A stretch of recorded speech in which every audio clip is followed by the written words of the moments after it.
This is Lemmy with RevZilla TV, here to talk to you about S&S Breather products. You should be looking into an S&S either breather gear or reed breather if you are absolutely tired of oil mess all over and you're tired of replacing blown gaskets. These things are made for just about every Harley single cam out there over the last 50 years. Pan, shovel, blockhead, all of you guys have something here. If you've got a big twin and it's leaking and you're putting oil all over the place, S&S has a product designed to help you. Installation on these is a 3-bearder. This is not for the faint of heart. These are usually done as part of another task. Typically, most people won't replace the breather on its own, so in that respect, it's actually very easy once you're already in there. However, getting into the cam chest is a little bit tricky. Let's get right into things. So Harley has had problems with breathers for a long time. Pans, shovels, blockheads, all of these at some point or another had problems with breathing. Breathing is the act of the engine getting rid of positive crankcase pressure. So we all know that your piston, when it's forced down, is what makes the power to spin the crank. However, when that piston comes back up and the other piston is moving down, it can actually pressurize the area underneath the pistons. That's just an unintended byproduct of having a sealed combustion chamber like the cylinder is. However, that pressure has to go somewhere. So without any type of a breathing apparatus, you'd simply blow gaskets and then blow air and oil out of your engine. Rather than have that happen, of course, Harley devised a method for relieving that pressure, and that's the breather gear. So the breather gear's job is to allow an opening for that hot air and oil mist to escape. The problem is, it's not always the best solution. It just doesn't always work super duper well. A lot of the times these things still wind up leaking and you'll wind up blowing gaskets anywho. S&S stepped in to solve that problem in a couple different ways. So those of you who might be putting together a pan or perhaps an old shovel, maybe you got your engine from the swap meet and you don't even have a breather gear. So S&S has you covered there with their steel breather gears. These are a high quality replacement. They're made really nicely. They also improve a little bit on stock stuff. Firstly, they're made of steel.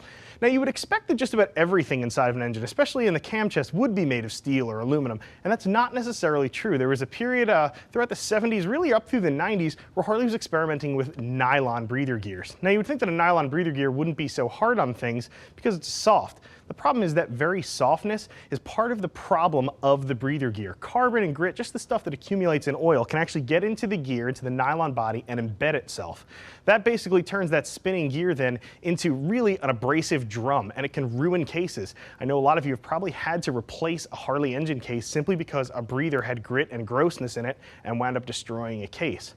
A steel breather gear, oddly enough, even though it's much harder than nylon, won't accept that carbon and grit. It can't build up in there. Rather, it allows that stuff to remain in suspension in the oil where it's carried back to the oil filter and filtered out. So firstly, the material choice that S&S chooses to use for their breather gears is already a big step up.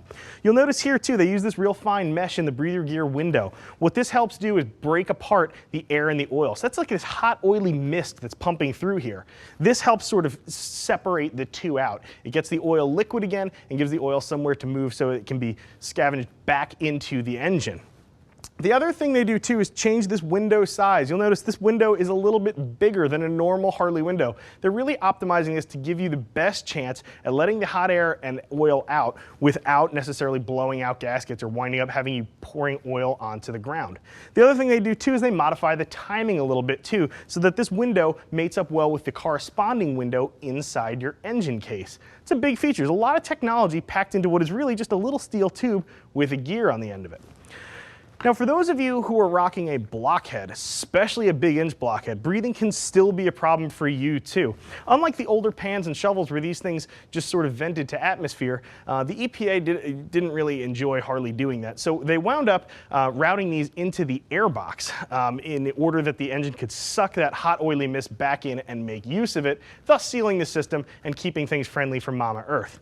Problem is it doesn't always work that well, and when the system goes awry, you wind up having this huge oil leak coming from your air cleaner, which doesn't even seem to make sense, but you'll have an air cleaner, it's all filled up with oil everywhere. That's no good at all. Again, we were talking earlier too about those damaged cases. For those of you guys who have blockheads, the reed breather is here to save you. The reed breather is kind of cool. Rather than have something that spins like the timed breather gear you can see over here, the reed breather actually just kind of sits where it is and chills out until positive crankcase pressure actually opens up the reeds. This thing doesn't even need to be timed. It's a really simple installation. The other cool part too, you can see on this thing, .030. This is actually oversized. So for those of you who have maybe wrecked a set of Blockhead cases, this can actually save you. You can bring that right side case to your machinist, have them overbore that thing 30 thousandths, and now you can run one of these puppies in there. You're set to go again. You can breathe a little bit of new life into a set of cases that Harley Davidson would tell you is trash.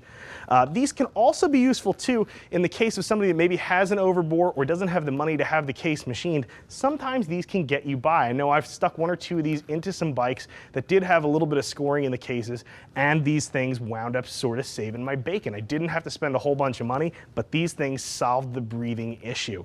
Really is a great product.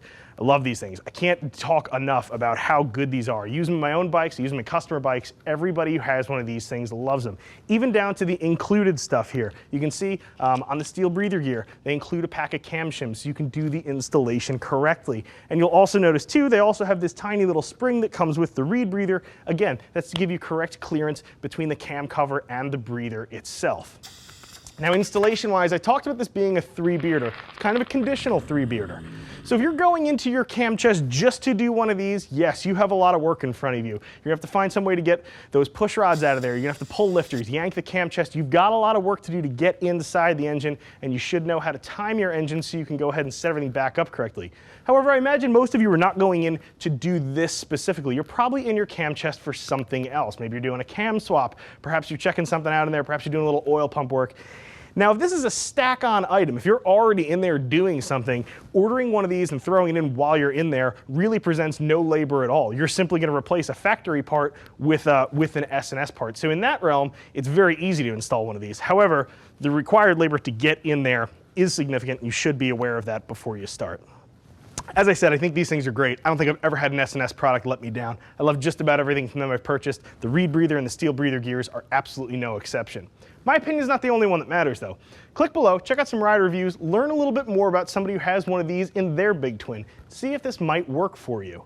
If you've got a question that I didn't cover for you, the fitment issue, you're not sure if this is going to help solve your problem, get in touch with one of our gear geeks. See us at RevZilla.com. You can always get us on the horn. 877-792-9455. I'm Lemmy. I'm out of here.